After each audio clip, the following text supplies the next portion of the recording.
कल आपने श्रवण किया। देखिए योग तो बड़ा सुंदर चल रहा है, क्योंकि शिव विवाह भी कल ही होगा।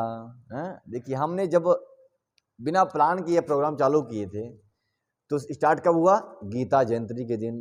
कितना सुंदर! इसका मतलब हमारा जो अनुष्ठान है, जो यह प्रोग्राम है, शुभ मुहूर्त में चालू हुआ होगा, शुरू हुआ होगा। तो श्री और कल विवाह में शिव विवाह हो जाएगा। कल महाशिवरात्रि है, उस दिन ही इस प्रोग्राम होगा। आज मैं पढ़ रहा था, आज देख रहा था, तो भगवान शिव कह रहे थे आज नहीं कल ही होना चाहिए मेरा विवाह, बिना मुहूर्त की विवाह मत कर दो पंडित जी। मैं बोला ठीक है, कोई बात नहीं। तो शिव जी की इच्छा से कल विवाह उनका होगा। आज तो उनकी कथाएं ही चलेंगी। तो कल आपने श्रवण किया कि माता पार्वती के पास सप्त ऋषिगण आए। किस लिए आए? माता की परीक्षा लेने के लिए आए कि हमारी शिव जी से कितना प्रेम करती हैं। शिव जी के पास पहले गए हुए थे कि प्रभु आपका विवाह होना चाहिए, तो कब कहाँ करेंगे? गिरिराज के यहाँ एक कन्या का जन्म हुआ है, जो कन्या आपको पति रूप में वर्ण करना चाहती है, सो बताइए क्या आप उससे विवाह करेंगे? भगवान शिव ने कहा जाओ ऋषियों, पहले देखो उनकी सच्चा प्रेम है कि कच्चा प्रेम है? आजकल लोग कच्चे प्रेम करते हैं, सच्चा कोई करता नहीं। परीक्षा लेने के लिए पहुंच गए सप्त ऋषि, देखने के लिए कि माता पार्वती में कितना है दम। देखने लगे, जीतेगा वही जिसमें है दम, नहीं है दम तो हार जाएगा। तो माता पार्वती के पास पहुंचे ऋषि, कहते हैं हे माता, आपको मैं जानना चाहता हूं कि किस कारण से आप यह व्रत अनुष्ठान कर रही हैं। उनको जब देखा ऋषियों ने तो उनको ऐसा लगा साक्षात तप की मूर्ति है ये, यानी तपस्या ही स्वयं मूर्ति का रूप धारण करके बैठ गई हो। माता की जो बाल है ना, जटाएं है ना, वो पीले पड़ गए थे, तांबे के समान पीले पड़ गए थे। बहुत दिन से उपवास व्रत करते हुए, त्रिकाल स्नान करते हुए बहुत समय व्यतीत हो जाने के कारण मैया का शरीर जो है तो बड़ा जर्जर सा हो गया था, तपस्वी की समान सूख गई थी। आंखें अंदर घुस गई थी, बाल जो है सफेद वो पीले कलर हो गए थे, तांबे के समान, क्योंकि उनमें बहुत उन्हें शायद ड्राई वाई ना किया होगा, इसलिए टाइम नहीं हुआ तपस्या के सामने, इसलिए बाल पीले पड़ गए माता के। तेहि के बचन मान विश्वासा, तुम चाहो पति सहज उदासा। निर्गुण निर्लज कुबेश कपाली, अंकुल अगे है दिगंबर ब्याली। यानी जब भगवान पार्वती से पूछा गया बताओ किसको पति रूप में चाहती हो, तो उन्होंने कहा कि हे महात्माओं, वैसे तो कहने में बहुत शर्म आ रही है, पर आप पूछते हो तो मैं बता देती हूँ कि मैं ये जो तपस्या कर रही हूँ भगवान शिव को प्राप्त करने के लिए कर रही हूँ। तो महात्माओं ने कहा अरे आपने भी तपस्या करके जिसको किसको प्राप्त करना चाहा, उसको नंग धड़ंग महात्मा को, जो सर्पों की माला पहनते हैं, मुंडों की माला पहनते हैं, कभी कपड़े नहीं पहनते, दिगावा धारण करते हैं, आपने चयन किया तो किसको किया? भगवान नारायण बैठे देता सुंदर है, शंख चक्र गदाधारी समस्त गुण संपन्न ऐसे प्रभु को वर्ण क्यों नहीं किया? तब आए कहते हैं, ये कह रहे हैं निर्लज्ज निर्गुण कुबेश कपाली। कपाली मतलब होता है कपालों का माला धारण करने वाला। कपाल मतलब खोपड़ियों का माला धारण करने वाला, और निर्लज्ज है, कुबेश है। भगवान शिव का जो स्वरूप है ना, वेश है ना, बड़ा कुबेश है। ऐसे प्रभु को तुम वर्ण करोगी? हे देवी कैसी करती हो तुम, और राजकुमारियों कैसी बातें कर रही हो? ऐसा मत करो, देखो आप अच्छा, आपके लिए मैं अच्छा वर ढूंढ कर लाऊंगा, क्योंकि महात्माओं का काम ही है वर ढूंढ के लाना। पहले एक संत महंत शादी कराते थे, सबकी जोड़ तोड़ करते थे इधर उधर, अभी तो माता पिता कर लेते हैं, कोई बात ही नहीं। इसलिए गड़बड़ हो जाता है, गड़बड़ इसीलिए से होता है। अगर महात्मा कोई शादी लगाए, किसी का संत लगाए, ब्राह्मण विद्वान लगाए, तो समझ जाएंगे ना ये लड़की किसके योग्य है। राक्षस गुण वाली लड़की, राक्षस गुण वाले लड़के को मिलेगी तो उसका उसके दोनों पटेगा, क्योंकि राक्षस पटता है, नहीं पटता। अब दैव गुण वाली लड़की किसी राक्षस गण वाले को मिल जाएगी तो उसको वहां खटपट होगी, क्योंकि दैत्य और राक्षस में, दैत्य में और देवों में लड़ाई होती कि नहीं होती? होती कि नहीं होती? अब नहीं सुना? ये नहीं सुने लगता है, सुने? हाँ तो फिर बोला करे सुना हूं मैं। तो अगर राक्षस गुण गण है लड़की का और लड़के गुण है मनुष्य, तब वह लड़का मर जाएगा। यानी कि एक ही समाज से शादी हो, राक्षस गण है इधर भी राक्षस गण होना चाहिए, लड़की का राक्षस गण है तो लड़के का भी राक्षस गण होना चाहिए, और लड़की का अगर देवगण है तो इसका भी देवगण होना चाहिए। तब क्या देवताओं में पटरी खाती है, मनुष्य में पटरी खाती है, राक्षस में पटरी खाती है।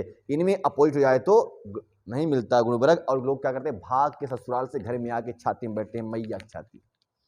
क्यों? कारण यही है कि महात्माओं ने शादी नहीं लगाई। किसने लगाया? ये तो अपन लव मैरिज कर लिए होंगे, ये तो मैया बाप ने देख करके हाँ अच्छा लड़का इंजीनियर है, चलो चलता है, हो जाएगा। तो क्या होता है वहां पे खटपट हो जाती है और भाग की बिचारी आ जाती है इधर उधर। इसलिए ऐसा नहीं। अब महात्मा कह रहे हैं कि हे पार्वती देवी, मैं तुम्हारी विवाह कराऊंगा, चिंता मत करो, अच्छा गुण युक्त लड़का देख लूंगा। कहां कबन सुख असबर पाए, भल भूलियों ठग के बौराए। पंच कहे शिव सती विवाही, पुनि अब डरे हूं मरा यहीं ताही। कहते ऐसे वर्ग से मिलने से कहो तुम्हें क्या सुख मिलेगा, यानी कि दिगंबरधारी शमशान में वास करने वाले ऐसे वर को प्राप्त करके हे देवी तुम किस सुख की कल्पना करती हो, किस सुख की कामना करती हो? क्या वो शिव तुम्हें सुख दे पाएंगे? हैं? भला भूरियों ठग गए बौराए। अच्छा, आपकी अच्छी मति बौराई हुई है हे देवी, आप पागल तो नहीं हो गई कहीं? आपकी बुद्धि जगह पे है कि नहीं है? ऐसा मत करो। देखो खूब भली प्रकार से लगता है किसी ने आपको बहका दिया है भोली बाली समझकर। नहीं, उनका नहीं मुझे बहकाने, मुझे नारद जी ने वो दिया है, उपदेश दिया है। बोले हम समझ गए, नारद जो है किसी के घर बसने नहीं देगा, वो तो बिगाड़ने वाला है। नारद जी के एक उपदेश से जो है तो मारीच आदि की जो पुत्र थे वो सब चले गए, वनवास हो गए, वापस लौट के आए ही नहीं विवाह करने के लिए। और इतना ही नहीं, वो नारद जी जिसके पास गए वो सब ऐसे घर छोड़ के भाग गए और विवाह करने के लिए नहीं आए। तुम्हारा विवाह कैसे होगा उनके बताने से? हे सती, परंतु फिर भी उसे त्याग कर तुम चले जाओ। आने की नारद जी के वचनों से तुम्हारा कल्याण होने वाला नहीं है। कौन कह रहा है? सप्त ऋषि गण है जो चमकते हैं ना आकाश में, आप बोलते होंगे तारे रहते हैं 7 तारे जो है ना वो क्या है? सप्त ऋषि गण है ना। उन सप्त ऋषियों के प्रभाव से ही ये होता है, क्या बोलते हैं, संसार में 4 ऋतुएं होती हैं। सप्तऋषि कभी ऐसे होते हैं, कभी ऐसे, कभी ऐसे, कभी ऐसे हो जाते हैं, है ना। जब ऐसे हो जाएंगे तो बसंत ऋतु, ऐसे आएंगे ग्रीष्म ऋतु, फिर ऐसे आएंगे तो और ऋतु बदल जाएगी। 4 ऋतु होती है ना। 12 महीने में, एक साल में 4 महीने में एक ऋतु होती है, 4 महीने की। 4 चौक नहीं, 4 3 12, 3 महीने की एक ऋतु होती है। तो 3 महीने में वो चेंज होते रहते हैं सप्त ऋषिगण।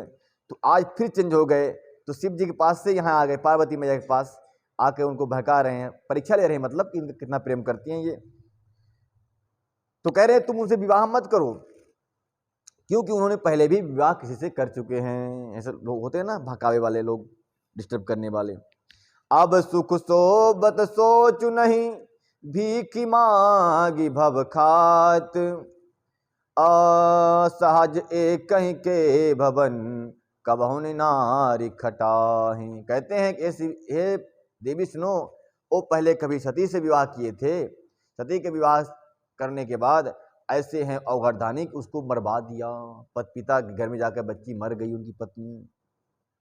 और इतना ही नहीं, अब वो पहले तो बहुत चिंता थे अपने सती के मर जाने पर, परंतु अब चिंतित नहीं हैं।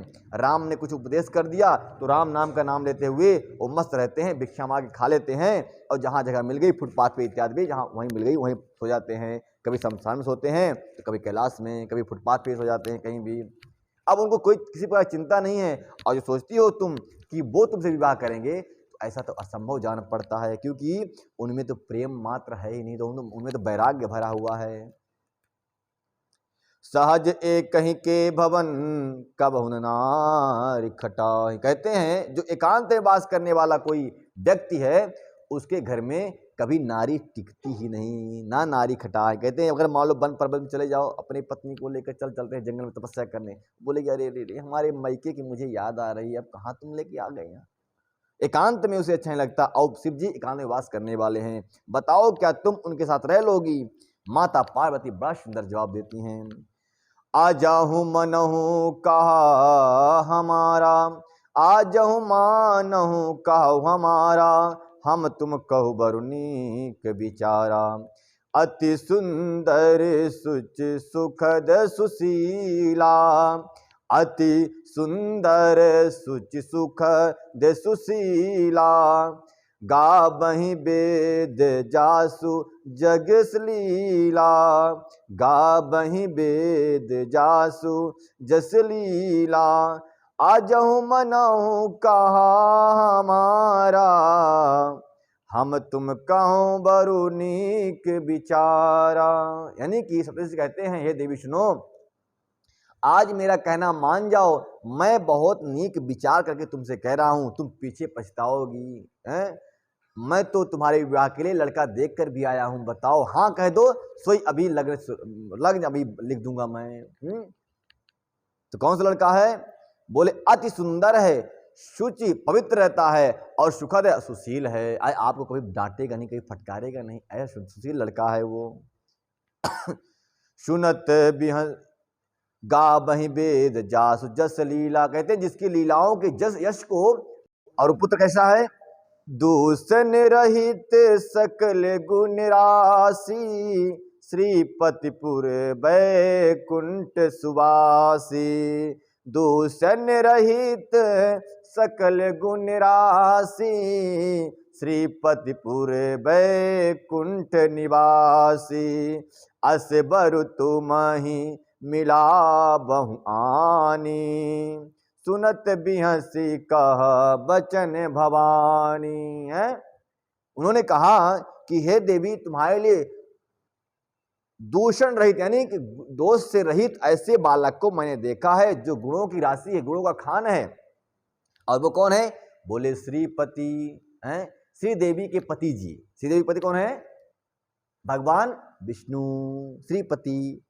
और पूर्व बैकुंठ निवासी, उनका भवन बना है बड़ा सुंदर बैकुंठ धाम में, वहां वो निवास करते हैं। तुम भी जाकर के वहां निवास करोगी बैकुंठ में, स्वर्ग से सुंदर है। अब एक कहानी के साथ विवाह करोगे, कहां शमशान में जाना पड़ेगा आपको। अब बर तुम्हें मिलब आनी। हाँ, इतना सुंदर बल तुम्हें मिलाने के लिए मैं आया हूं। सुनत बिहसी कह बचन भवानी, सुनते ही ऐसे बातों को भवानी ने कहा, यानी पार्वती जी ने कहा कि मुझे क्या करना है, अभी बात सुन लो तुम। सत्य कहाहूं गिरि भवन तनु एहा, हट ना छूट छुटो बरुदेहा। ऋषियों ने पहले कहा था, जब पार्वती से शुरू मिले तो बोले कि ये कौन तपस्या कर रहा है, लगता है कोई पहाड़ की, कोई पत्थर की स्त्री बनी है क्या ये।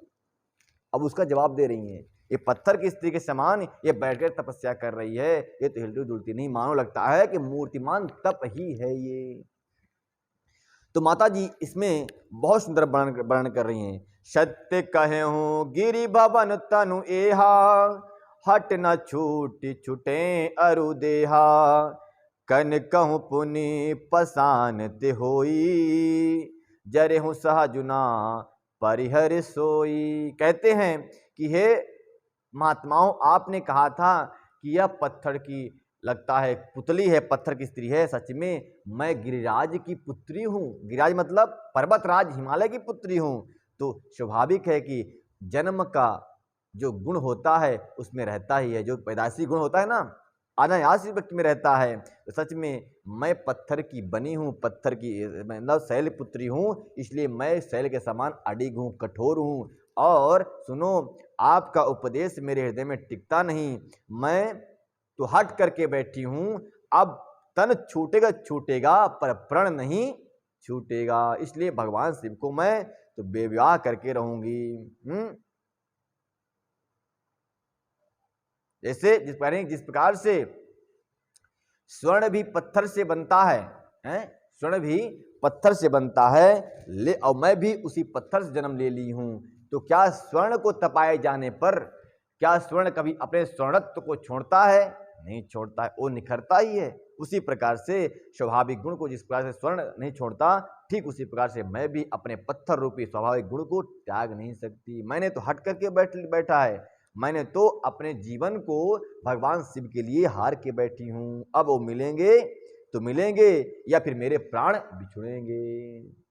इसमें कहती हैं, नारद बचन न मैं परिरहयो, सबौ भवन उर्जन नहीं डरे हूँ। गुरु के बचन प्रतीति ना जेहि, सपने हूँ सुगम ना सुख सिद्धते ही। है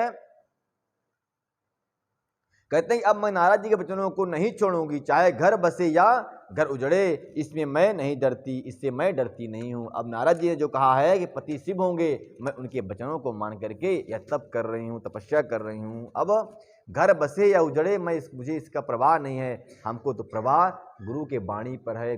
माता जी कहती हैं कि जिन्होंने अपने गुरु के वचन प्रेत न जही, मतलब जिन्होंने गुरु के वचनों से प्रेम नहीं किया, प्रेम यानी विश्वास, जिन्होंने अपने गुरुदेव भगवान के वचनों पर विश्वास नहीं किया, सपने में उसको सिद्धि नहीं मिलती, सुख नहीं मिलता। क्यों नहीं मिलता?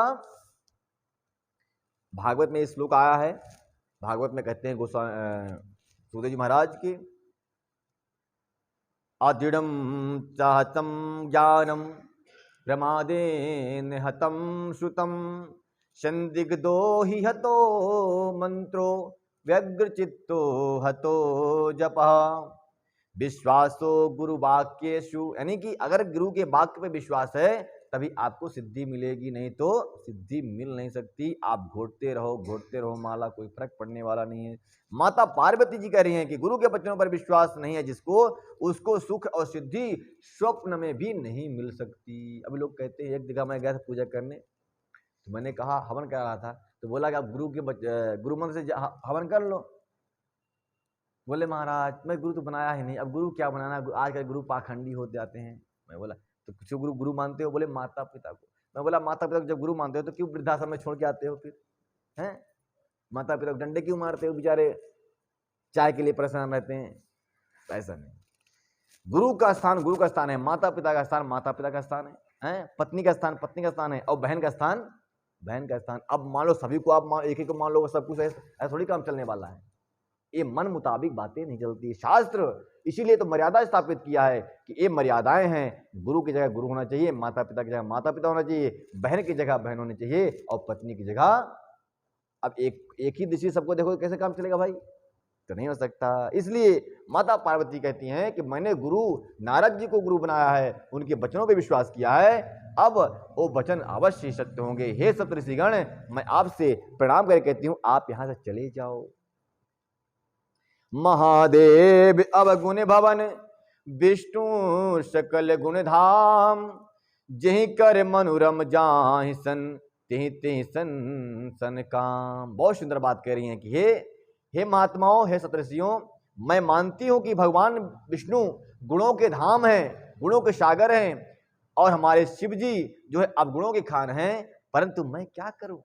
मेरा मन जिससे प्रीति होती है ना, वो व्यक्ति उसी से काम कराना चाहता है, दूसरे और से नहीं कराना चाहता। मेरे पास लोहा है तो लोहे की कीमत समझती हूं मैं, सोना अपने स्थान पे रहे उसकी हमको परवाह नहीं, उसकी हमको इच्छा नहीं है। मेरा मन शिव में लगा है तो मुझे शिव ही चाहिए, मुझे नारायण नहीं चाहिए। जिसका जिससे प्रेम हो गया उसका उसी में मन लग जाता है और उसी से काम वो कराना चाहता है, उसी से काम उसका होता है और दूसरे से नहीं होता। ऐसी माता पार्वती कह रही हैं कि मन लग गया है जिससे, वहीं पे मैं जाऊंगी, उसी से विवाह करूंगी। ये प्रेम की परिभाषा है भाई। जो तुम मिलो प्रथम मुनीसा, सुनत्यूं सिख तुम्हारे धर सीसा, अब मैं जन्म शंभहित हारा, को गुण दूषण करो विचारा।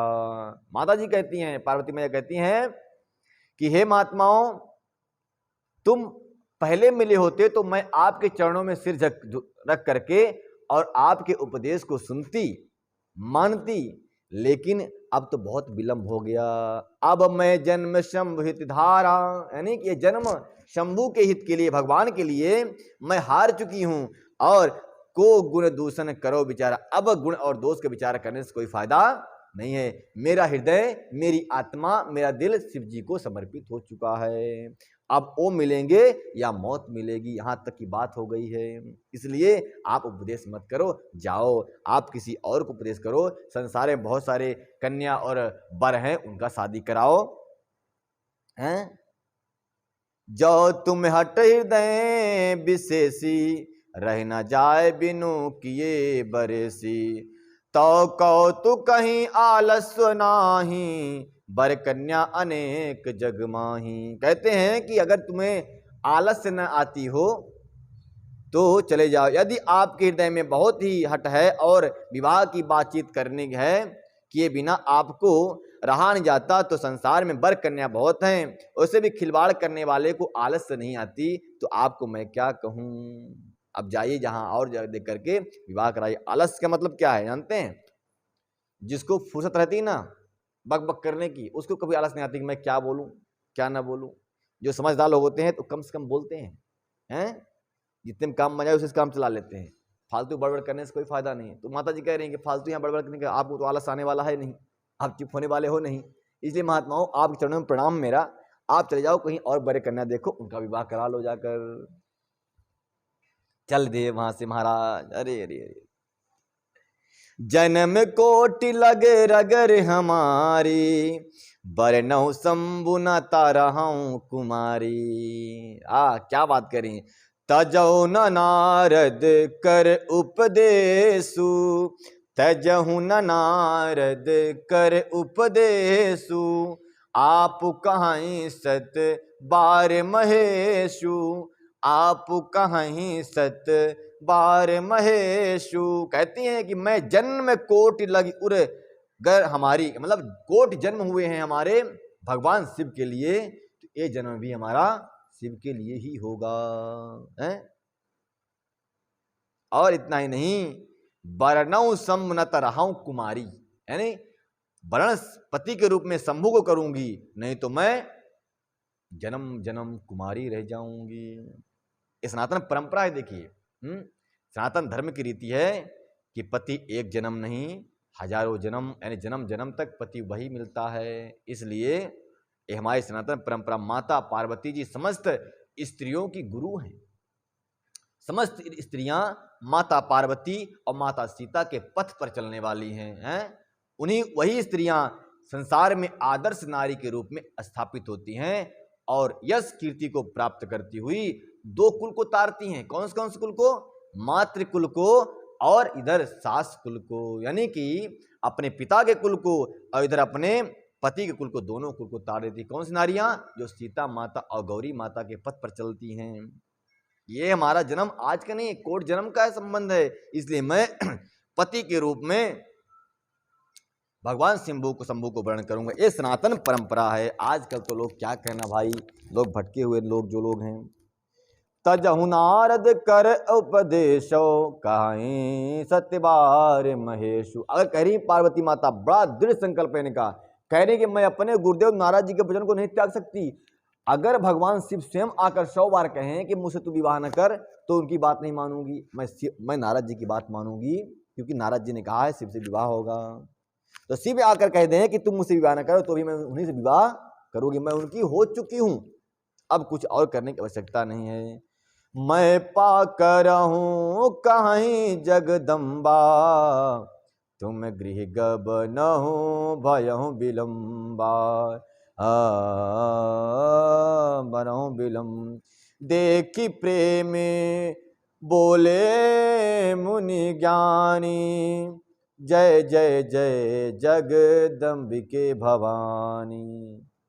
ऐसा प्रेम देखा, अटूट प्रेम देखा, माता का अटूट संकल्प देखा, अटूट श्रद्धा को देखी, तब समस्त मुनि माता के चरणों में, अभी तो मैया प्रणाम कर दी, महात्माओं मैं आपके चरणों में प्रणाम करता हूं, करती हूं, तुम चले जाओ यहां से। जब अटूट प्रेम देखा तो महात्मा भी मैया के चरणों में सर रख के पड़े, बोले जय जय जय जय जय जगदम्बे भवानी। बोले काली मैया की जय, पार्वती मैया की जय, दुर्गा मैया की जय, सरस्वती मैया की जय हो जय हो जय हो। मैं अटूट प्रेम देखा, हे मैया आपका ये साधना अवश्य ही सफल होगी। अभी भी आशीर्वाद देख चले गए जाओ। देखो जिसको महात्मा लोग आशीर्वाद दे रहे हैं, एक नहीं, दो नहीं, चार नहीं, 7 7 8 8 महात्मा सप्तऋषिगण आ रहे हैं आज। भला उसका कोई काम रुक सकता है क्या? अभी एक मैया आई थी, अब बोल रही थी, एक बच्चे को बोल रही थी चुप बैठो नहीं पंडित जी मारेंगे। अब बताइए उसके मन में, छोटे से बच्चे के मन में ये बात बैठ जाएगी पंडित जी मारते हैं? तो जब पंडित जी मारते हैं, संत महात्मा मारते हैं, ऐसा उसके मन में बैठ जाएगी, तो महात्मा के पास कभी जाएगा नहीं है, कभी नहीं जाएगा। तो कहाँ जाएगा? किसी शराबी के पास जाएगा, किसी जुआड़ी के पास जाएगा, सोचेगा इतनी माँ ये तो खिलाएगा मुझे, सिखाएगा मुझे। तो बताओ वो किस मार्ग में जाएगा फिर? क्या कलयुग से बच पाएगा वो? संतों के पास न बैठने के कारण लोग कलयुग से ग्रसित हो गए, धर्म के मर्म को भूल गए और अधर्म के पथ पर चल करके अपना सारे जीवन का नाश कर लिए। तो यहां माता जी पार्वती मैया को संतों से डर नहीं लगता, बड़े प्रेम करने वाले हैं, इसलिए उन्होंने आशीर्वाद देकर चले गए, तुम्हारा काम मनोरथ अवश्य पूर्ण होगा। तुम माया भगवान शिव सकल जगत पितुमात, नाय चरण सिर मुनि चले पुनि पुनि हर सतुगातु। यानी कि भगवान महात्माओं ने कहा, हे मैया आप माया हो और भगवान शिव इस जगत की आत्मा है, अतः आप दोनों माता पार्वती और भगवान शिव इस जगत के माता पिता हैं। और ऐसा कहते हुए ओ मुनि महात्मा हर्षित होकर के उनके यश का गान करते हुए चल पड़े। देखिए कहाँ जाते हैं अब। जाय मुनि हिम बंतु पठाए, कर बिनती गिर जय गृह लाए, बहुरी सप्तऋषि शिव पहि जाई, कथा उमय के सकल सुनाई। है जब पार्वती माता के पास से पहुंचे गए सप्तऋषि, तो हिमांचल के यहाँ गए, मतलब पार्वती के माता के घर, पिता के घर में गए और कहा जाओ अपनी कन्या को बुला कर लाओ घर पे, तपस्या उसकी पूरी हो चुकी है। इतना कह करके पहुंचे गिरिराज यानी कि हिमांचल जी पहुंचे अपने पुत्री के पास, बड़ी विनती करके अपनी पुत्री को घर में लेकर आए। बहुरी सप्तऋषि शिव पहि जाई, कथा उमा के सकल सुनाई। सप्तऋषिगण भगवान शिव के पास पहुंचे और वहां जाकर के माता उमा के प्रेम की कथा भगवान शिव से वर्णन कर दिए कि हे शिव भगवान बोले, उमा पार्वती जी आपसे अनन्य प्रेम करने वाली हैं, आपको छोड़कर संसार में किसी भी व्यक्ति को वर्ण करने वाली नहीं हैं। भय मगन शिव सुनत सनेहा, हरसि सप्तऋषि गमने गेहा, सुन थिर कर तब शंभु सुजाना, सुन स्थिर कर शंभु सुजाना, लगे करन रघुनायक ध्याना, लगे करन रघुनायक ध्याना। भगवान शिव ने जब सप्तऋषि के द्वारा ये बातें सुना कि पार्वती जी उन्हें ही पति के रूप में वर्ण करना चाहती हैं, तो बड़े प्रसन्न हुए, हर्षित हो गए और सप्तऋषिगण अपने घर को चले गए। इधर भगवान शिव जी मन को स्थिर करके शंभु जी भगवान शिव रघुनायक का ध्यान करने लगे, यानी भगवान राम का ध्यान करने लगे आत्मा में। और ध्यान में ऐसे बैठे कि कई वर्ष तक, कई हजार वर्ष बीत गए इनकी समाधि में ही। और उसी समय जैसे जब कहते हैं ना, जब विवाह हुआ होता है ना किसी का, तो कुछ लोग राक्षसी प्रवृत्ति वाले लोग आ जाते हैं पी पा के, हैं तांडव वांडव करने के लिए, उथल पुथल मचाने के लिए। अब देखा होगा आपने, नहीं देखा? देखा है ना। तो फिर उसमें तो ज़्यादा भाव जीजा का होता है, हाँ? साले की शादी में जीजा जब तक न पिए तो मजा ही नहीं आता उनको। तो फिर उथल पुथल करेंगे। वो कौन से लोग हैं? बोले ताड़कासुर हैं वो लोग, इसमें लिखा हुआ है। हाँ? सीता पार्वती के मंगल कार्यक्रम का जैसे ही निश्चित हुआ, वैसे ही ताड़कासुर जन्म ले लिया। ताड़का असुरे भयउते ही काला, भुज प्रताप बल तेज विशाला, ते सब लोक लोकपति जीते, भय देव सुख संपत्ति रीते। अब मान लो जीजा या फूफा जी जब तांडव कर रहे हो, कौन समझाएगा उन्हें? भाई पूजनी है ना वो। सब लोग मेहमान लोग सिकुड़ के साइड में जाते हैं कि भाई इनको कौन बोले, ये तो दामाद जी हैं, जमाई राजा हैं, इनको नहीं बोल सकते भाई। तो कोई फिर समझाता है बाद में, शांत बैठो, अभी तांडव मत करो, दूसरा काम करना है। तो उसी समय में तारकासुर का जन्म हुआ हो गया। बड़ा विशाल इसका शरीर, बड़ी भुजाएं लंबी थी। सब के सब लोकपति इसको जो डर गए, डर के भाग गए।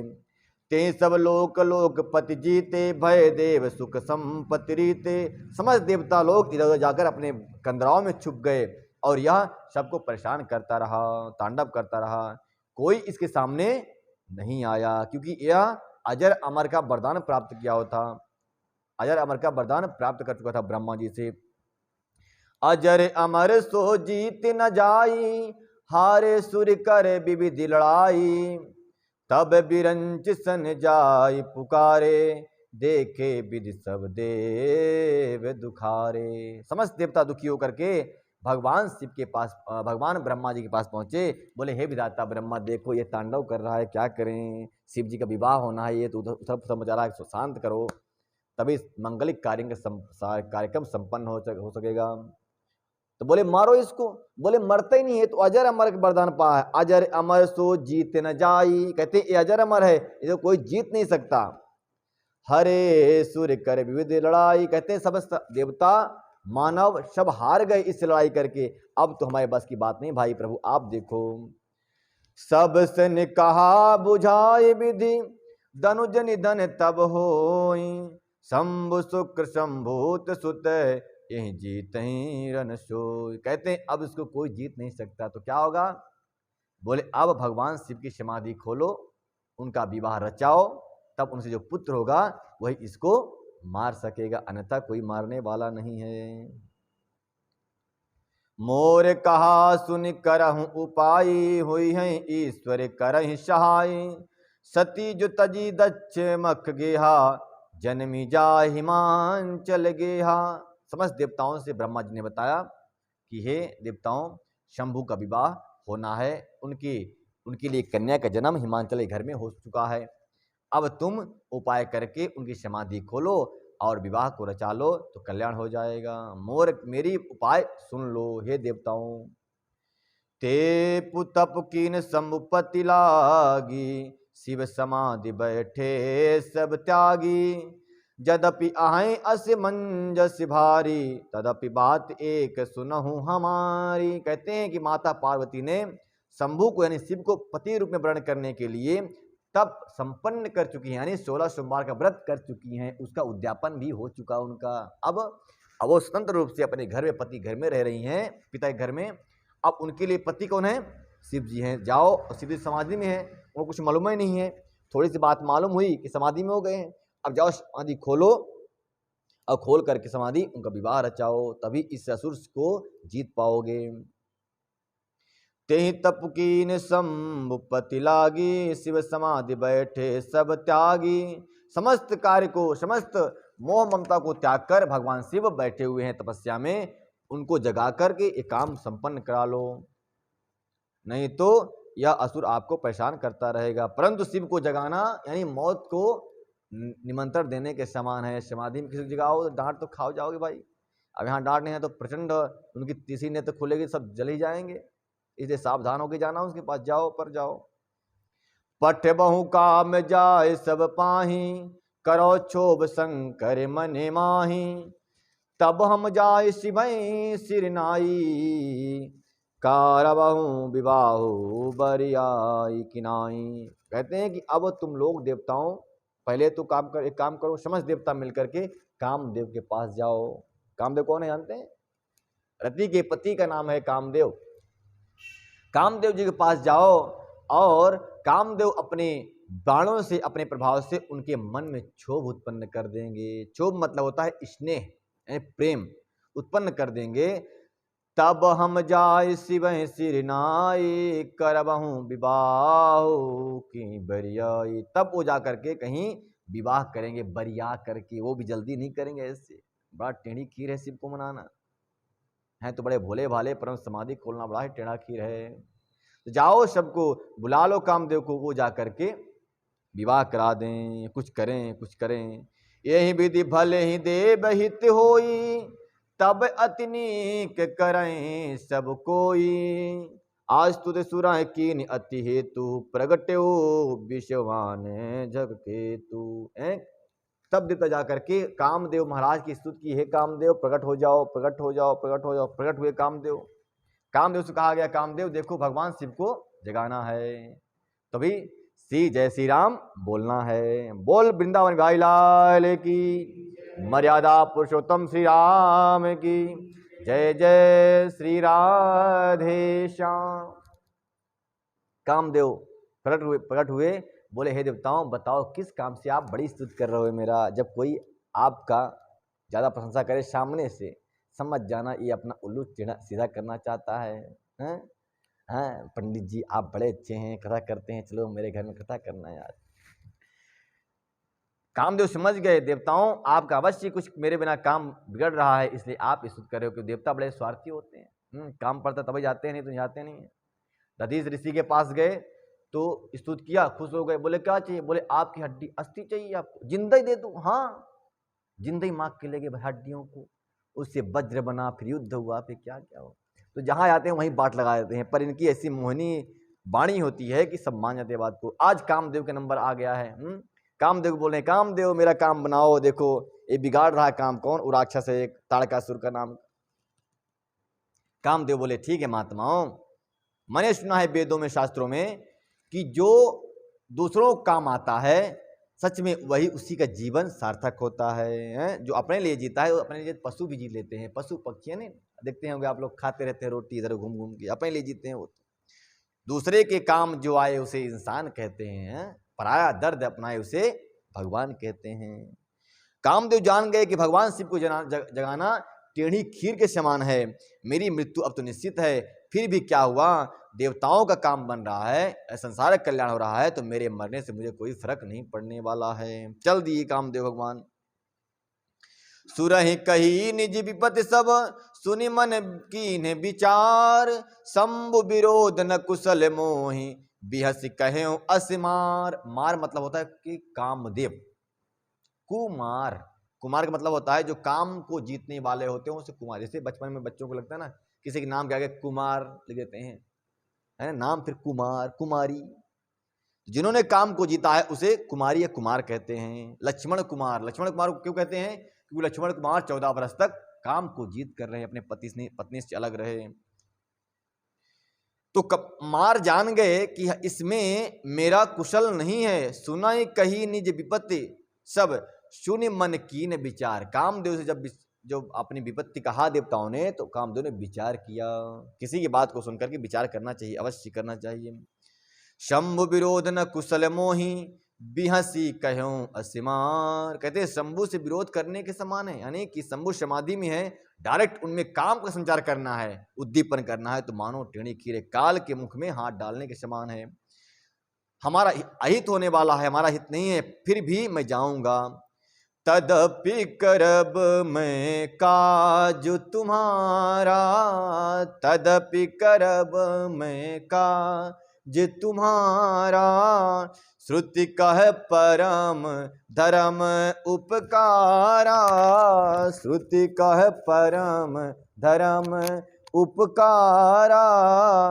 परहित लागी तजई जो देही, संतत संत प्रशंसते ही। परहित लागी तजई जो देही, संतत संत प्रशंसते ही। कामदेव ने कहा, कहते कामदेव कि यद्यपि मैं तुम्हारा काम करूंगा, सुमन धनुष, श्रुति वेदों ने कहा है कि दूसरे काम करने वाला ही धर्मात्मा है, यही उपकार ही धर्म का मूल है। और परहित लाग तजय जो देही, यानी परहित के दूसरे के कल्याण के लिए जो अपने शरीर को त्याग करते हैं, संत संत प्रशंसित ही, संत लोग महंत लोग उसकी प्रशंसा करते हैं कि चलो चलो अच्छा हुआ, दूसरे कल्याण के लिए इसने अपने जीवन को त्याग कर दिया, यानी कि हमारी प्रशंसा होगी। देव और देवता ऋषि महात्मा वेद मेरे यश गान करेंगे। अस कही चले सबही सिरुनाई। कामदेव जी महाराज ये मान लिया कि मेरा शरीर अब जाने वाला है, मेरी मृत्यु होने वाली है, फिर भी उन्होंने संतों महंतों और देवताओं के चरणों में सर को झुकाकर चल दिए। गोस्वामी जी कह रहे हैं, अस कही चले हूँ सबही सिरुनाई, अस कही चले हूँ सबही सिरुनाई, सुमन धनुष सहित सहाई, सुमन धनुष सहित सहाई, चलत मारे अस हृदय विचारा, चलत मारे अस हृदय विचारा, शिव विरोध ध्रुव मरनु हमारा, शिव विरोध जनो मरनु हमारा। चलते हुए कामदेव भगवान सबके चरणों में सिर झुका दिया और हाथों में धनुष है। काहे की धनुष? पुष्पों की धनुष है, और पुष्प धनुष और पुष्प के बाण इनके सहायक हैं। और चलते हुए उन्होंने हृदय में विचार किया कि शिव विरोध अब मरण हमारा मरना अब निश्चित हो गया है। तब अपमान प्रभाव विस्तारा, तब आपन प्रभाव विस्तारा, निज बस कीन सकल संसारा, कोप्यों जबहि बर बर चिंत केतु, क्षण मोह मिटे सकल सुत सेतु। भगवान कामदेव जब चले तो अपने इतने क्रोध से चले कि उनके प्रभाव से सारा का सारा संसार मदमस्त हो गया, उन्मत्त हो गया, यानी काम से व्यथित हो गए। सब पूरा का पूरा संसार ही काम से व्यथित हो गया। तब उसने अपना प्रभाव फैलाया और समस्त संसार को अपने बस में कर लिया। काम ने सबको वश में कर लिया। जिस समय उस मछली चिन्ह से धारण करने वाले कामदेव कोप किया, उस समय क्षण भर में वेदों की सारी मर्यादाएं मिट गई। समस्त लोग, संसार के लोग, जीव जो हैं, और जीव ही नहीं, जड़ चेतन सब वेदों की मर्यादाओं को उल्लंघन करने लगे और अपने आप में अशक्त होने लगे। क्या क्या हो गया? बाप रे बाप, इसमें वर्णन कर रहे हैं गोस्वामी जी। ब्रह्मचर्य व्रत संजम नाना, धीरज धर्म ज्ञान विज्ञान, सदाचार जप होम विरागा, भयं विवेक कुकटों सब भागा। यानी कि जब कामदेव ने अपना प्रभाव फैलाया तो ब्रह्मचारी लोग ब्रह्मचर्य व्रत को त्याग करने लगे।